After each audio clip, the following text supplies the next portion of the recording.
And we also have a few other people in the video call, I see. It's just 11:02 at the moment. This is close to midnight.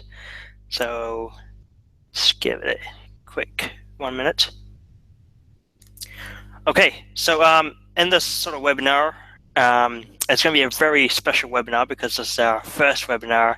So if you're here, you're making history for APIMatic. So I'm going to give you a quick overview. But actually, before I do that, I want to take a step back and tell you a little bit about APIMatic for those of you who are, coming new or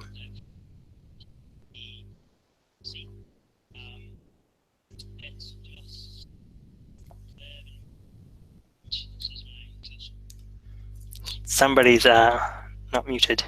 Okay.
Hi, Kartik.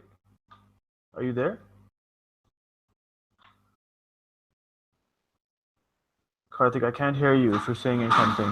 Hello, I'm speaking to Alex. Sorry, can you guys hear me now? Is that clear now? Yes, we can hear you now. Okay, great. Thank you very much. Let me just backtrack. So I was saying about APIMatic and how we started off. So APIMatic started off a few years back, where we were designing a tool for generating client libraries for APIs. We found a space in the market. We have a lot of people building APIs, but there was a lot of resource constraints and a clear way for automation to help. So since then, we've worked out from, I think we started off with 3 languages that we started generating client libraries for. Then later on, we added about, I think we're on 10 languages that we generate client libraries. And from there, we said, okay, hey, look, SDKs are great. Let's go ahead and do documentation as well, the docs related to the client libraries, and develop portals as well. So today, I wanted to go through some of the stuff that we've been working on. And so we're going to do a demo, going from pretty much zero, that is just a sample, textual description of an API, to publishing a portal and everything in between. Later, I'm going to go through some of the CI flows that can be used with APIMatic and how to get the best of it. So, everyone's been working on APIs, but it's sometimes very easy to forget or get lost in, trying to understand or realize why do we expose an API? So for some situations, you might be exposing a new set of APIs, and maybe a new platform to build an ecosystem around your tools. Or it might be that you have a range of internal APIs. I mean, a lot of large corporates are going through this whole microservices or the digital transformation. So they're going through this innovation phase. Likewise, exposing an API can sometimes be a new business model for companies. It provides a pathway for creative integrations that can be done, and exposing new opportunities for revenue. So might be wondering, okay, now you're exposing this API, you've decided you want to build it. How do you know that you're actually doing a good job? That is, what makes it, successful, right? So, the first one is, you might be thinking, okay, well, I'm building an API, great, but you have to think about what is it that the API is actually going to cover. That is, the business aspects, what is it it's going to achieve, right? And is that going to be enough for the users to be creative, to explore, to pretty much build that, ecosystem around your product, right? And obviously, API design is important. So the first step was, building the right thing, right? And then building it right. So API design, so you're looking at how do you go about designing the API. And, it makes sense. There are a lot of tools out there, a lot of, principles that people talk about when designing APIs, especially RESTful APIs. But the other aspect is the overall experience, right? So it's fine to have a really good API, it has all the business functions it needs, but there is something that wraps it, right? And this is the overall experience I'm talking about. So it's pretty much looking at, what do I mean by experience? What are the factors that influence the experience, right? So having some documentation is very important. So when I say documentation, I'm actually talking about the business docs as well as the API reference docs. So the business doc is, ideally responsible for talking about the API in the context of the business or the business goals. So if you're doing a credit card, subscription kind of API, then you need to talk about, what a subscription is, what are rollover periods in the context, and link it back with your API. Otherwise, it's going to look very strange for someone coming in. So the other aspect is handy code samples. Code samples are a really good way to get people on board, get it started.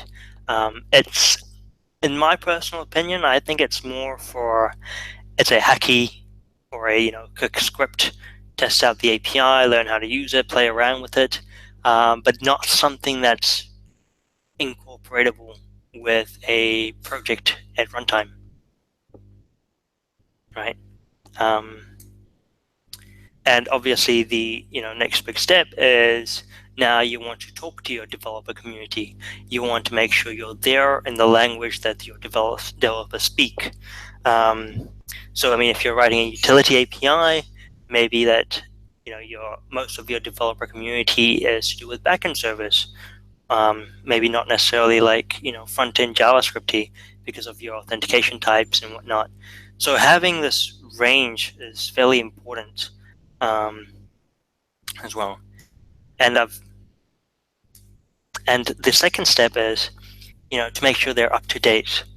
There are many situations where even in my personal experience, I would use some SDKs and then they would be out of date. And then you'd be thinking, okay, what do I do now? Like, do I ask them to update it? Do I wait for them to update it? Do I hold my progress? Or am I just going ahead and using these code samples and creating another method in my API, in my project?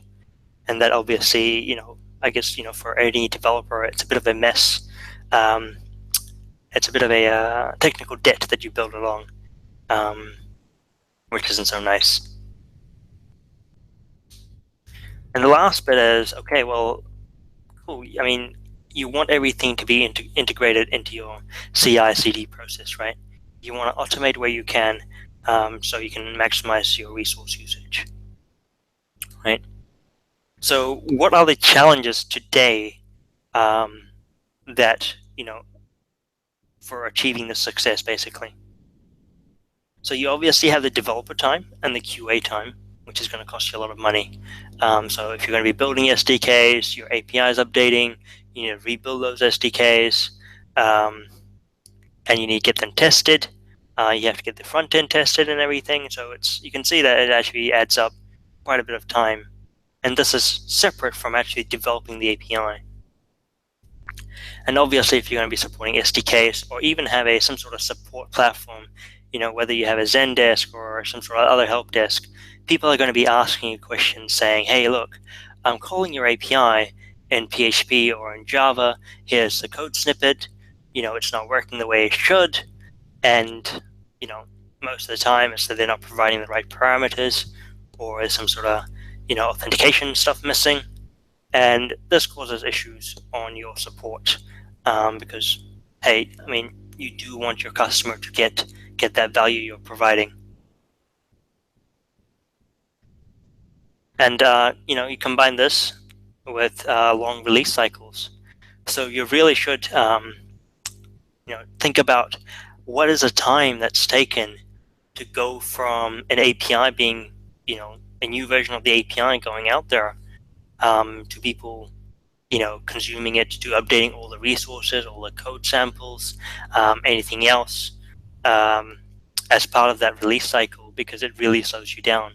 There are many situations where you might be pushing out new updates, new features, but no one's probably using them because the libraries aren't there. Your front end is still lacking behind and it can't keep up with the innovation that you're doing. And not to mention, but if you're going to be rolling out, your own solution and everything, you tend to typically have some more resources allocated to it. So you have your own API developer portal team. I've seen this in a few enterprise companies as well, and startups. Where someone's really, designated to be like, hey, you manage the API portal. So given that these are the problems, these are the factors that are involved in making your API program or platform successful, we're going to look at how APIMatic can sort of help you with that, right? So what I'm going to do is I am going to build a API from scratch, or at least model an existing API from scratch. So we're going to define an API. Then I'm going to go through exploring the APIMatic editor to show you how you can tweak client libraries. And then we're going to go ahead and try to see if we can get that portal published. And next we're going to see, okay, how does the new version come along? Because versioning is going to be important. Your API is going to change. You want that portal to accommodate for that. Okay, let me just go back. All right. So I'll log in here. So the API that we're working with is called Hacker News. Some of you guys may have heard about it or may not. It's basically where all the tech news goes along. A lot of people commenting about it, about anything that's mildly related to tech. So they also have a unofficial API. So Hacker News API. Let me get that there. Okay. So in this case, this is a very I guess a basic developer portal, really. It's a README file that says, hey, this is the base URL that you're calling, and this is an endpoint here with some parameters and responses, right? So we have two endpoints, which is items and users. So we're going to go ahead and try to model this and see how we go. So let me head over to APIMatic and just sign in here.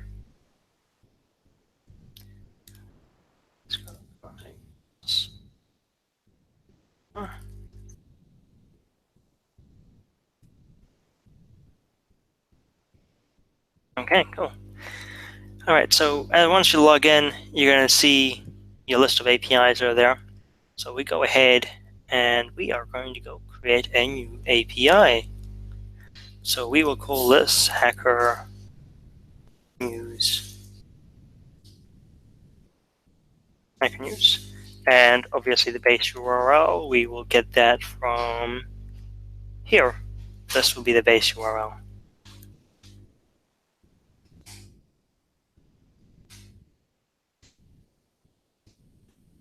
So a description, let's just say Hacker News is awesome. Cool. Let's go ahead and edit that API.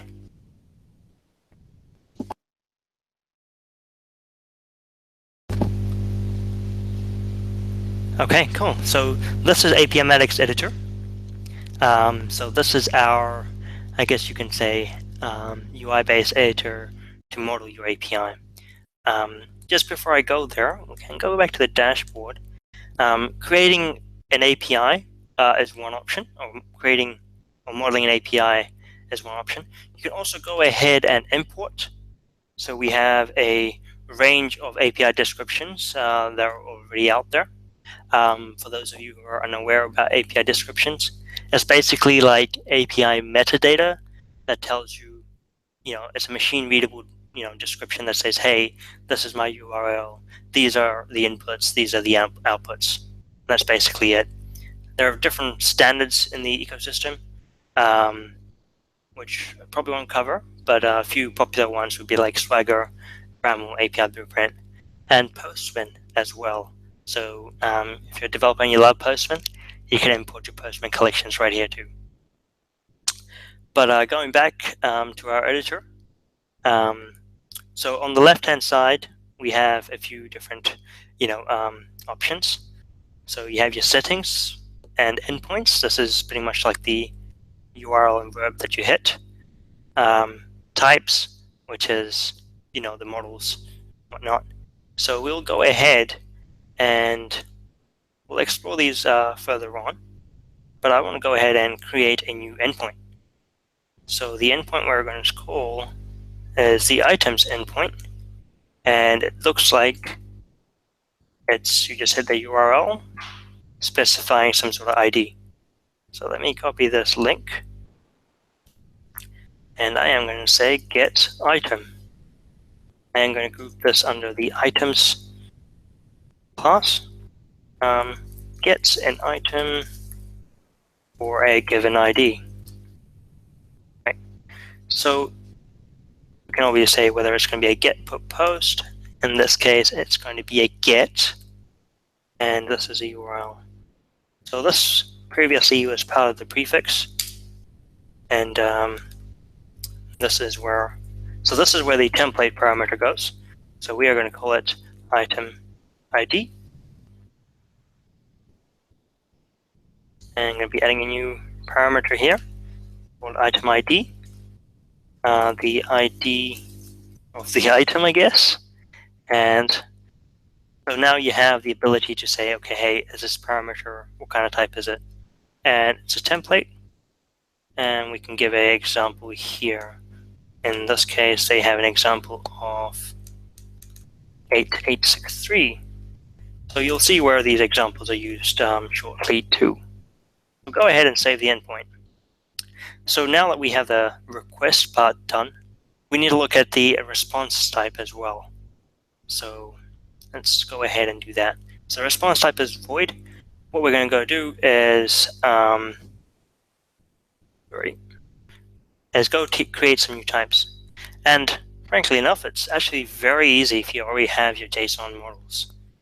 Right, so let's go ahead. So they have something called a story, a comment, and some ask and so on, right? So what we're going to do is we are going to create a generic type named item, right, on here. And we are going to be using our inheritance to do it. So we're going to have an item has an ID, the item ID, the ID of the, I should say the unique ID of the item. and it is going to be of type, well, it looks like it's actually of type int, and it has a type story. So let's go item of ID, save, cool. And I am going to be adding another field called type. The type of item, so basically according to this, so an item could be a job, a story, a comment, poll, or poll options. Let's go ahead and save the model. Now we're going to be creating a few other models, but I am going to be defining a discriminator. A discriminator is basically saying that, a something could be of other things, and it's trying to figure out what that something is based on this type field.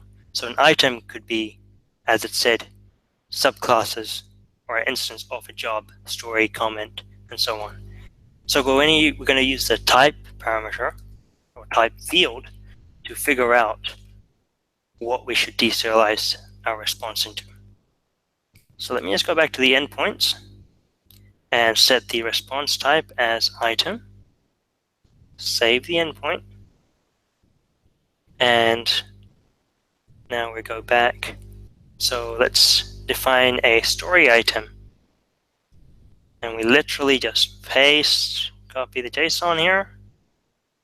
And we're going to be defining a new type with JSON. And we're going to say story. Now, since we've defined ID and also type, we can get rid of those. And we're going to go import model. And we can probably simplify this. So it's a little neater. Okay. So now we have something called story. So I'm going to change the base model. So it inherits from our generic item.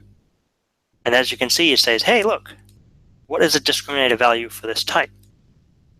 According to documentation, a story should have a field set as story. Save. And if you actually look down, it's automatically picked up all the field names, as well as added all in the examples for it. So I'll show you where these example values are used in a second, but just to take note of that. Okay, so that's pretty much that. So now we've defined an endpoint. We've also defined a response type as well. Alternatively, you could write another different response type here as an example value, but I think this is good for now.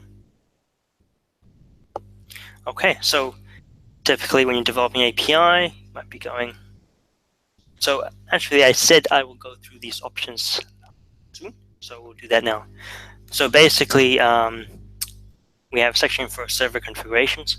This allows you to have a single SDK for a production or a sandbox environment, and you can specify the URLs here as well. Very easy to configure the type of authentication. We have a range of authentication parameters that can be set. So whether you're using basic authentication, or you might have some sort of custom header stuff, or it might be just a bearer token that you're using. So we support a few authentication types. Very easy to understand on here. But this is the interesting thing, right? So APIMatic at core has a kick-ass code generator, right? And I say it's kick-ass because the code generators, for a code generator to be really good, it should really be easy to customize the output, right? So what we have done is, over time, we've added these things called code generation settings. These allow you to pretty much tweak the way the generated code is made, right? So you might have situations where you'd like to generate interfaces for testing, for mock testing, and so on. So we could do that. Maybe we might want to enable logging as well, which is very cool. or otherwise you might want to specify things like timeouts. You might want to dynamically build new models for your endpoints, so that if you add a new parameter for that endpoint, it's not a breaking change. You're not going to go break someone else's code for it. Otherwise, you have some code branding options, specifying various user agents that you can use. Great for analytics. And you can also do some run scope monitoring as well. So from here, I can go ahead and simply click generate. So it's going to do some validation. It's going to go proceed. And now you're presented with a few options here, right? So we are going to be generating either an SDK or a portal. So if you're in your development mode and everything, you can go ahead and download the zip file directly. So if I go save, and it's easy as picking which language you'd like to generate for. So if I'm, a Node.js developer or a Ruby developer, I will go with Node. We're going to generate a Node library. It's going to do Cogeneration and great. So let's go download zip. And we should be able to download the zip. And it's as easy as that. I will go through the the code later on. But I wanted to go through the other options. Go generate, proceed, and I want to preview this thing called API portal. But before I do that, the other option is you can go ahead and deploy the SDK directly to your GitHub account or your company's GitHub account as well, which is very sweet. But let's go ahead and check out the preview API portal. Okay, so what do we have in front of us? Well, it seems like it's a landing page, right? Without doing a lot of work, I was able to get a landing page with some sort of placeholder content.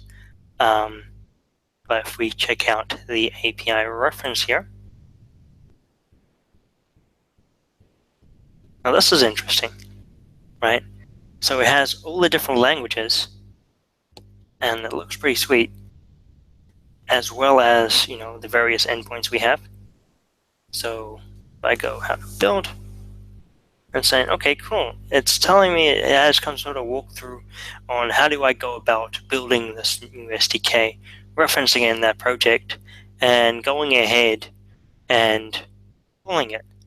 And if we pay special attention, these images are generated at runtime, basically. It actually says Hacker News, which is very cool. Gives you that, personal kind of feel, personal touch towards it, and shows you how we can be initialized.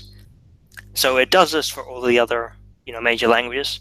So for Android, it has Android Studio. For iOS, it has Xcode. So you got your Cocoa pod set up. You're referencing it. For Java, well, it's your favorite IDE, which is Eclipse or IntelliJ. That's a bit of a debate. But yeah, and then you also have your regular, REST kind of API documentation that clearly says, hey, you're doing a GET on this call. Here's some example response types. Okay, so this is all nice, but I want to sort of go ahead and see what is required to customize this, right? Okay, let's do that.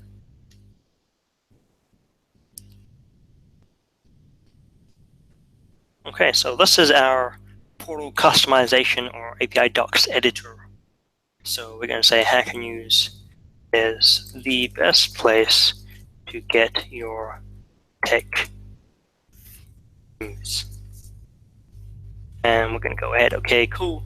You can change the cover image from the default one.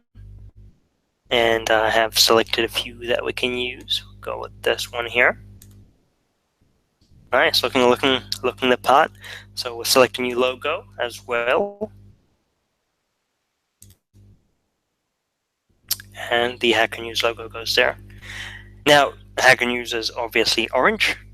So we will try to go and match that orange. And probably there. That could be potentially right. There. So we can also go ahead and just sort of get the preview of what things look like. Let's go ahead and save.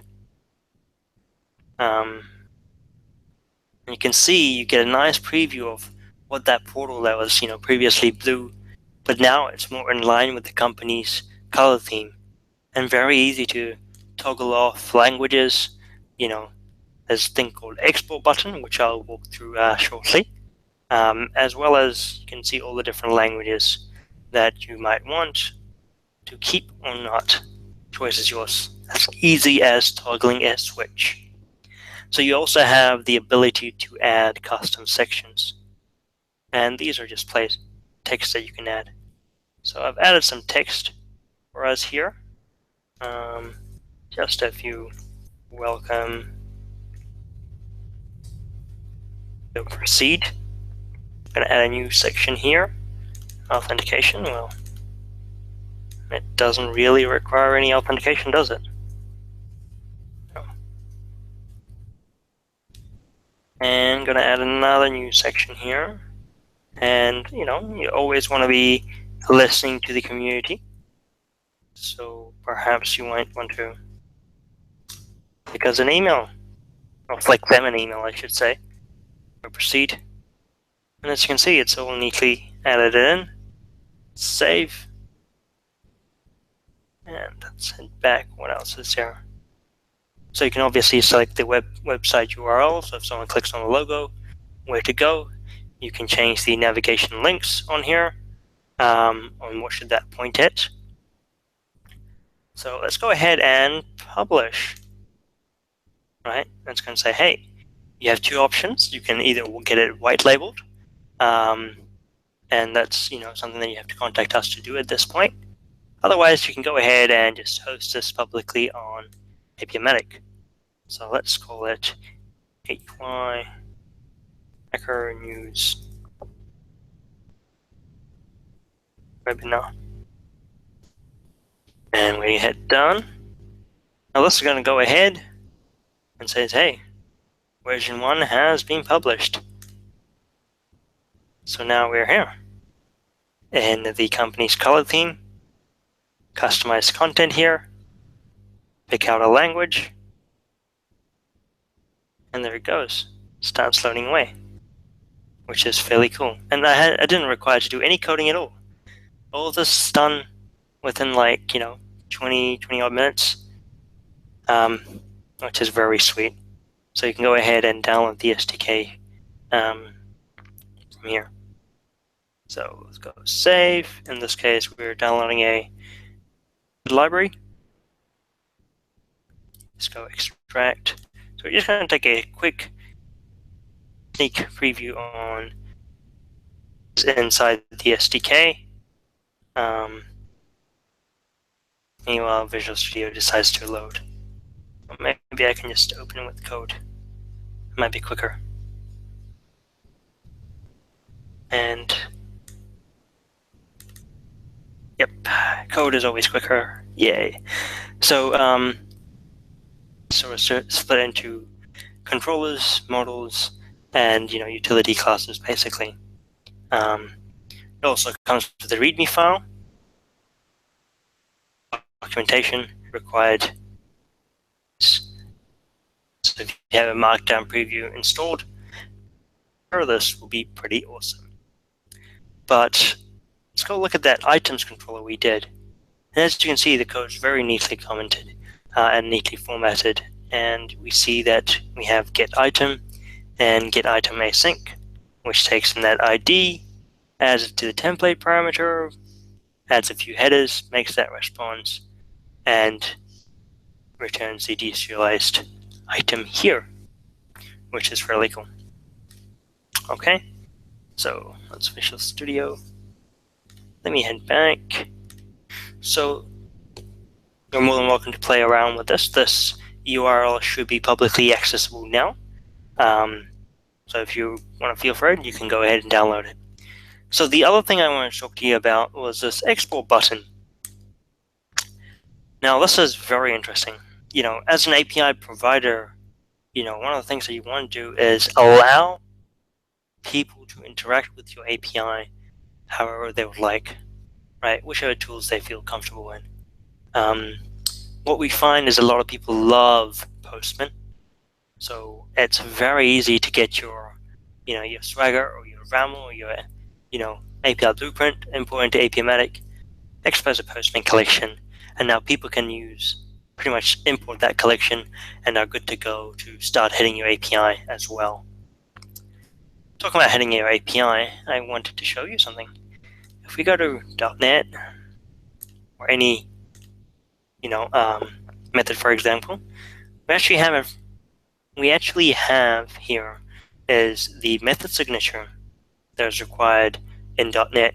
What are the parameters, and what is basically what it basically returns. So let me just go hide on this and close on that.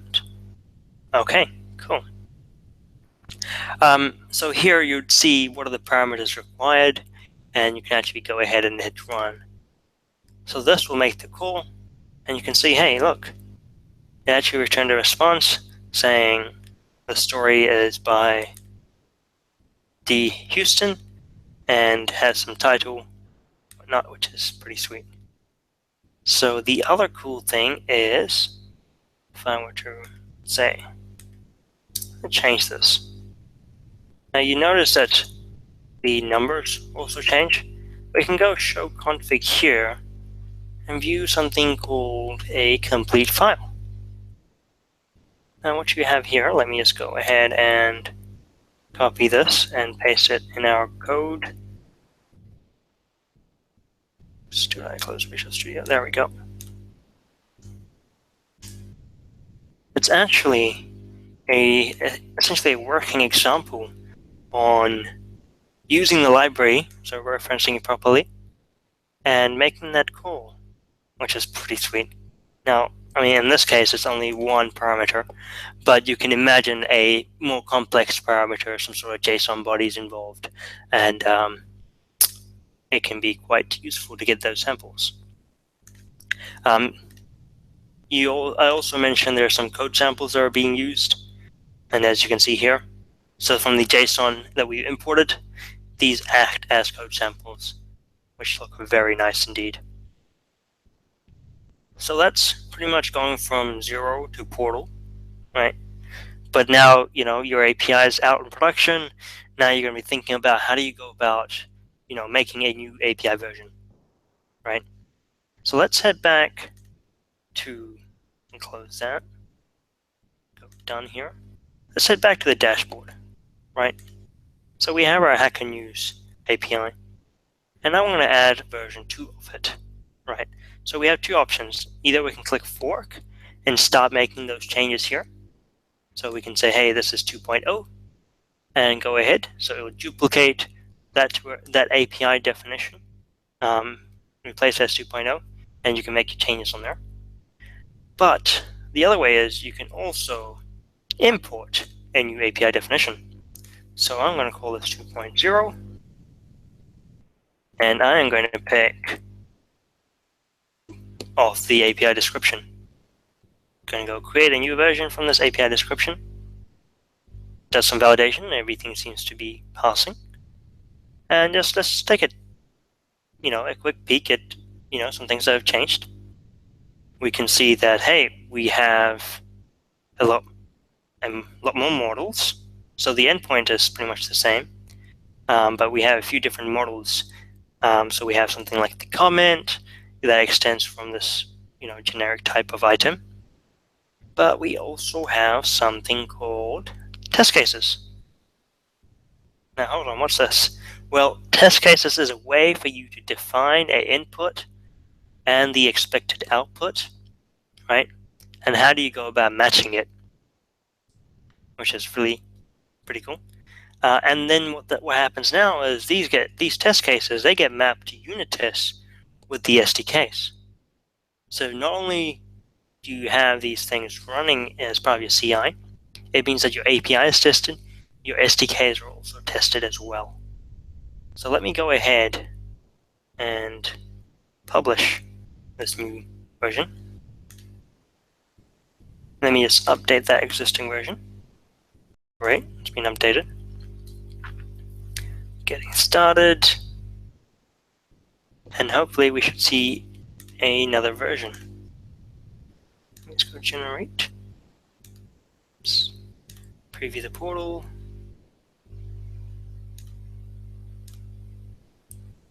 And there's 2.0. Let me go ahead and publish it. So let's go publish. And we're going to add to the existing portal. Okay, version 2.0 has been successfully published. Great, so let's view that now. And there we go. Now we see our old version and our new version as well. So we have our structures, file options, what are the different types that you can get, which is fairly cool. So the other thing I wanted to talk to you about, let me close off these tabs. So that's pretty much the Hacker News API, right? We went from pretty much a GitHub description with some sample code, well, really sample responses, to a really nice looking landing page plus, developer portal, which is fairly cool considering you had to do no coding. There was no other people involved. It was just me. Makes it really easy. Quite the time saver, really. Okay, so let me head back.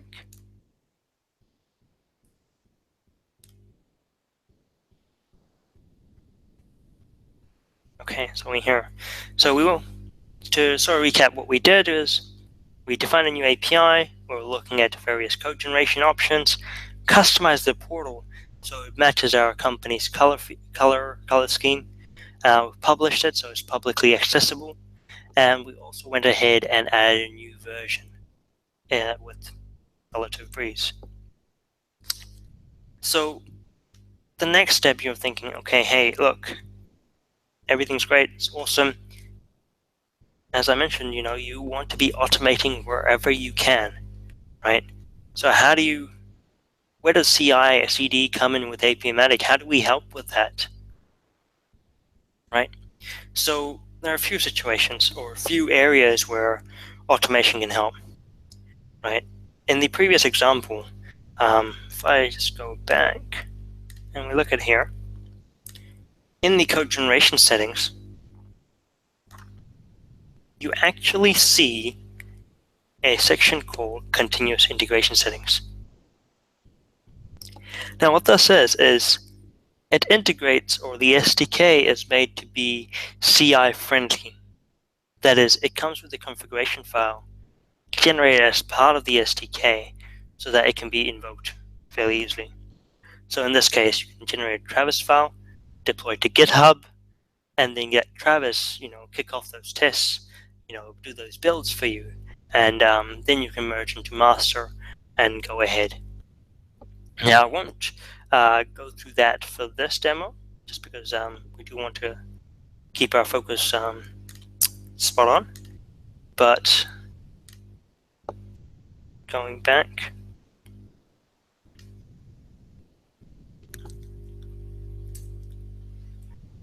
then we have the APIMatic API, right? So this is where it really helps in terms of automation. So APIMatic has, in essence, an API. Surprise, surprise. Basically, it allows you to say, hey, here is my API definition. Can you go do some stuff with it? And that stuff could be generating a SDK on the fly, right? So basically, you're saying, okay, hey, the API changes. Let me just wait for this to go through. Cool. API changes. APIMatic gets the new description, returns some code, you build it, maybe run your tests, go deploy it. It's as simple as that. Makes it really easy to keep those client libraries up to date keep your code samples up to date, which is going to be great. So it can be used with TeamCity, Jenkins. We have something called an APIMatic CLI tool, a Python, command line interface, which makes it really easy for you to get started. So I want to walk you through a sort of a real life example. So Dude Solutions is one of our customer, and they were hosting their API blueprints on GitHub. So they had multiple people working on different branches, building out their API, their microservices, which is, I think we can all sort of relate to that, being in that sort of, boat. And they would have something called TeamCity, which is a CI tool that would get triggered whenever somebody updates the API description. And then TeamCity goes ahead, hey, APIMatic, can you please go get that description and give me a C# or a .NET standard library? We'll be like, okay, that's cool. Here's a zip file for it. It extracts. You can do some customizations. You can run it. You can maybe write a script to change some stuff, or do your builds. And if everything seems okay, you can go ahead and deploy to MyGet. MyGet, for those of you that might not be familiar with, is a package manager to handle NuGet's various different repositories. But it's a private repository, which is very ideal for organizations, for teams working in microservices kind of architecture. So people can update their APIs, update their SDKs. You have a very nice flow from the updating of the API description to new SDKs being available on the package manager. I think this is a wonderful flow.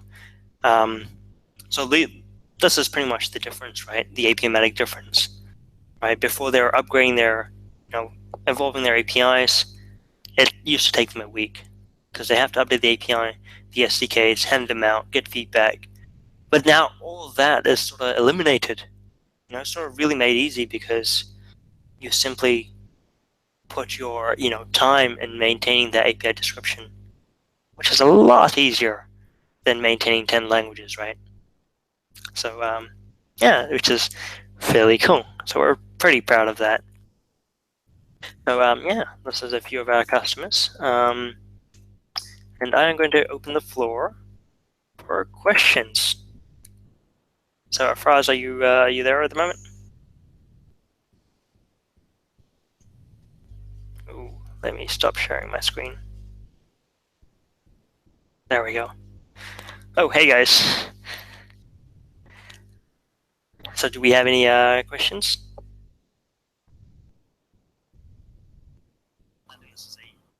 Yes, Kartik, they're shared on the chat. You can take a look at them. Oh, gotcha. Okay. So we have here. Okay, can you give me info on the backing store? Can I codegen straight from GitHub? We're using Swagger Hub and Codegen and Spring Boot. Do you have Spring Boot Codegen? Okay, so if I understood, so Spring Boot is primarily going to be used for, so I mean, there are two situations here. APIMatic is focused on client-side library cogeneration.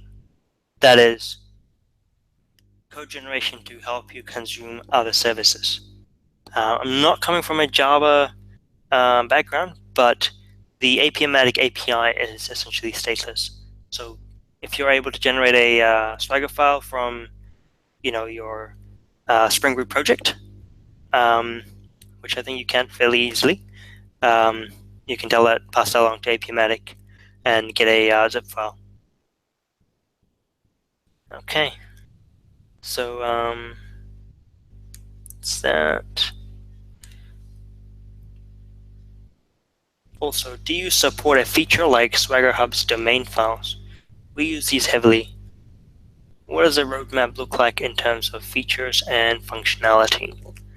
Okay, unfortunately, I am not too familiar with Swagger Hub domain files, so might need to have another discussion about that.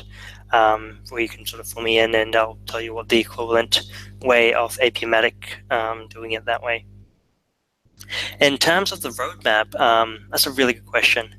So as I mentioned previously before, APIMatic has always been about, making that, initially APIMatic's been about, client libraries and so on, but now we're gearing towards to, solving a bigger problem, which is the developer experience, right? And in particular, the consumption experience and the deployment, kind of experience. So what that sort of entails for us is we've built the SDKs, done. We've built the documentation. So it's pretty much like Java docs except steroids. And then let's see the next question. Okay. Now we're going to be looking at the portal stuff. So we want to make it as easy as it can be to get a quick portal running. Add your guides, add your business documentation, making that fairly easy. And we also want to make it, my personal belief is that, API-driven, ways are the best, right? So it means that you can simply have all the stuff that are related to the portal in a single file, and you should be able to use your CI tools to go ahead and launch new portals without even, lifting a finger, basically. And apart from that, we want to go ahead, we still have a few different languages to add. The other thing that we might are looking to consider is test case generation, so evolving on that, so you have some sort of scenarios that you can do, and we're going to be handling the we're going to be looking to handle the SDK deployments into public repositories. Like, it would be amazing if we could deploy SDKs and they would get deployed to just on GitHub, and from there it can get deployed to things like Maven, NPM, all these stuff that you might have to do if you're really a public API. So that's sort of where we're going at. If you do have any more questions about the roadmap, feel free to flick us an email, and we're happy to have a session with you. So can you walk us through the next question? Can you walk us through the discriminator value usage and when it should be used? Okay.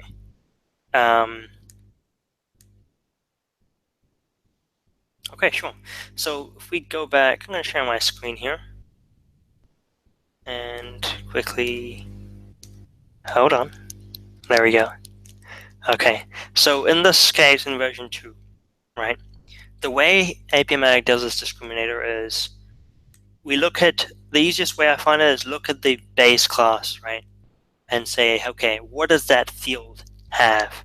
In this situation, it's an ID and it's a type, right? That's all it is. And we're going to mark something as a discriminator field in this base class, and we're going to say type is discriminator. So anything that inherits from this class, right, to deserialize into that, it is going to use this field to go ahead and deserialize it into that.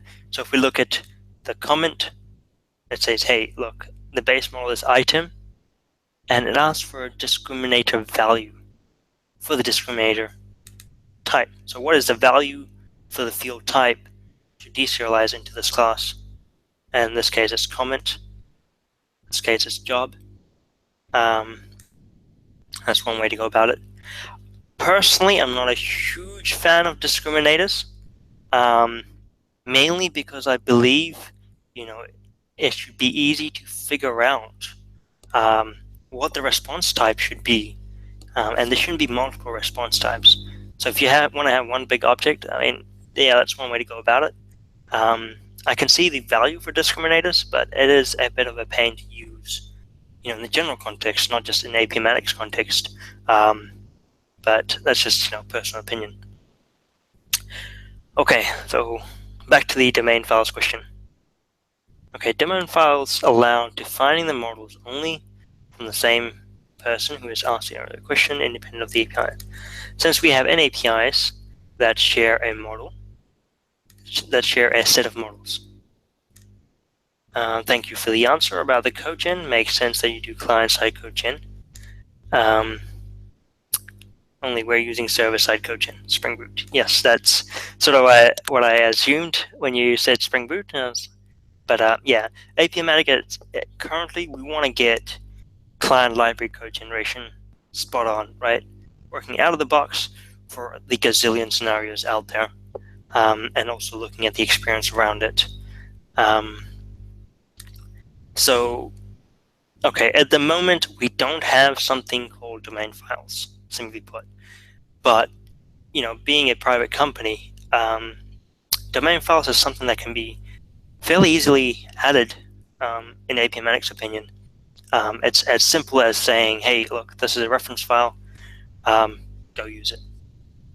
So APIMatic has its own internal description, which we use for code generation purposes. It's more suited for code generation.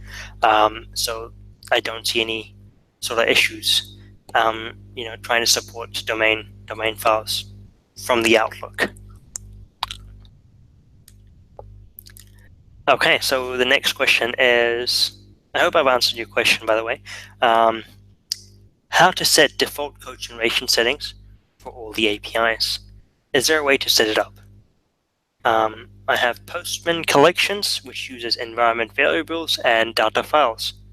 How do I import data files and environment variables along with my Postman collection? Okay, so two questions there. So the first one is, how do we set up default code generation settings for all of my APIs? Okay, so we have something. Let me go share my screen again. Sorry about that. Okay, here. Let me just go to my dashboard. So we have something called a Cogeneration Profile, right? So these are settings that are used ideally when, so there might be two situations that you might use this once I get to the account page.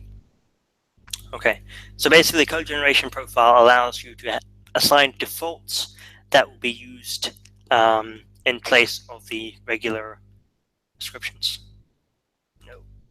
Okay, Cogen Profile here. So they have a few different descriptions or code generation settings that might be useful. It might be also worth noting that for all the various API descriptions out there, or API description formats out there, we have a range of extensions for those descriptions, right? So if you're using Swagger or anything like that, we have some extensions for Swagger. Extensions, let me spell that right. You can go to docs.apimatic.io, and you can see all the different, code generation settings that we have that allow you to pretty much have the same options as presented in the UI. So you can have this replicated across your API descriptions if you're using a CI kind of fashion. So let me head back to the Hangouts for the next question.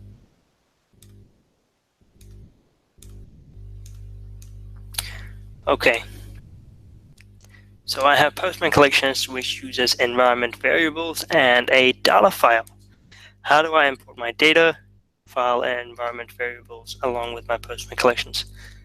That is a very good question, and unfortunately I'm not too sure myself. Ideally, when we work with API descriptions that have multiple files, spread across multiple files, you can go ahead and either provide a URL.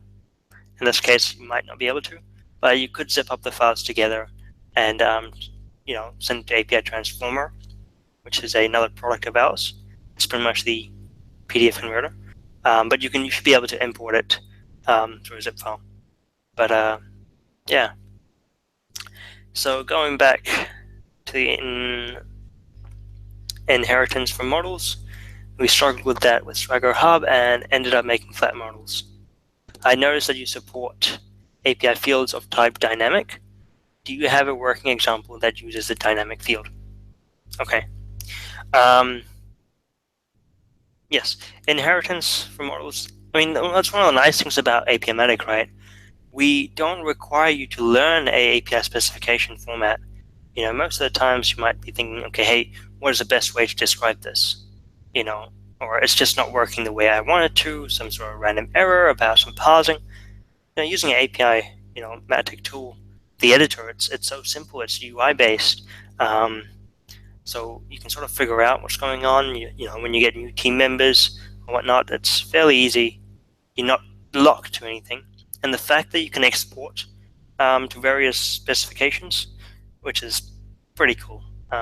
Keeping you don't have to make that choice about which format you're going to use, or if you're in a company that uses multiple formats, this is great. So the question you had was, I noticed that you had support for API fields of type dynamic. Do you have a working example that uses the dynamic field? Potentially. Let me see if I could find it. So let me see. Let me go ahead and share my screen once again. Okay, you're gonna have to bear with me while I try to bring up an example. Let me go dashboard. So there might be some situations where you do generally have dynamic properties, and that's ideally people can send anything they want. One such example I have is an API I was working on called Get Pusher. So let me go edit.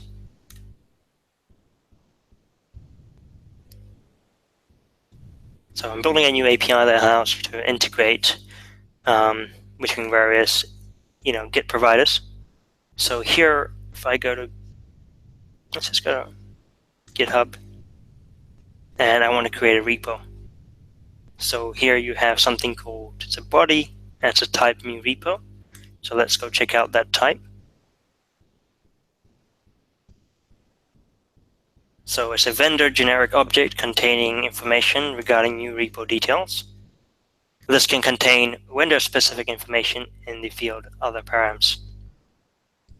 So here I have a field called other params, which is nullable, and I've said it's going to be dynamic and it's going to be a map. You could potentially leave this off and just leave it to be dynamic, but at the same time, you want to provide some sort of insights on what to expect, right? So I'm going to set this to be a map, and basically that says, hey, that's going to be a map of string objects kind of approach.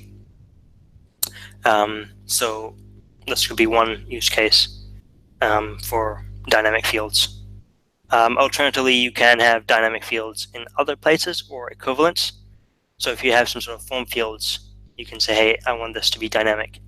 And what that's going to happen is, it's going to create a extra parameter at the end of the signature and going to pass those along in the appropriate way for the API call, which is fairly cool. Okay, let me go back to the Hangouts now and see what's next.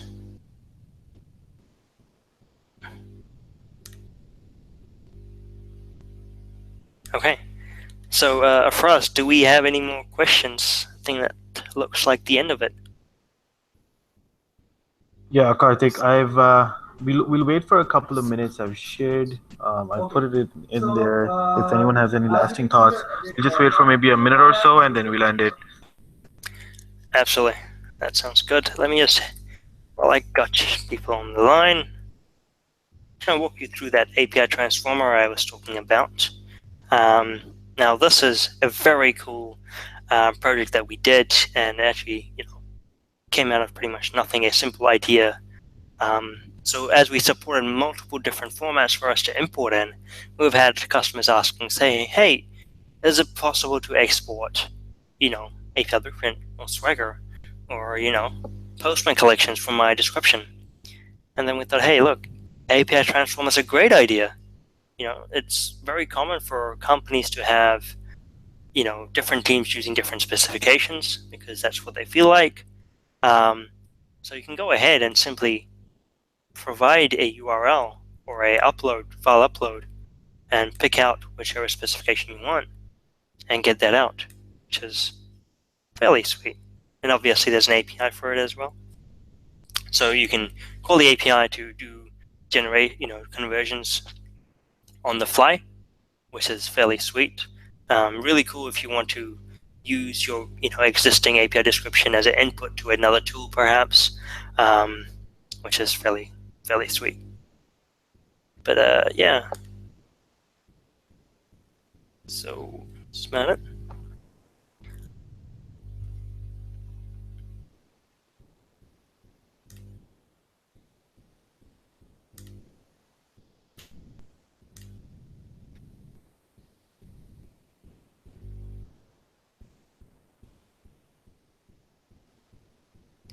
I'm going to stop sharing my screen. There we go. Okay.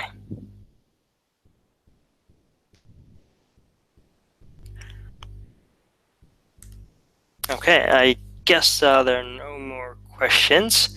This is your last time to get them in before we might have to close up the channel. But hey, if you do have any questions after, feel free to flick us an email at hello@apimatic.io, and you should hear from our team. We also have a Slack channel called friendsofAPIMatic.slack.com. So if you have any questions or just want to have a chat about where we're going, welcome to talk to us there.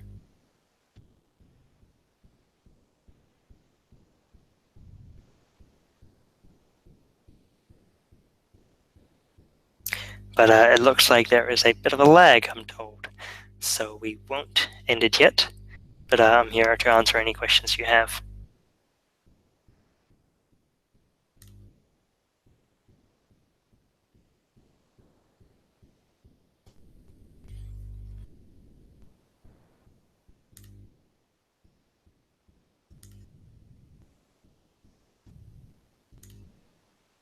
Yeah, Kartik, I think that's the end of the questions.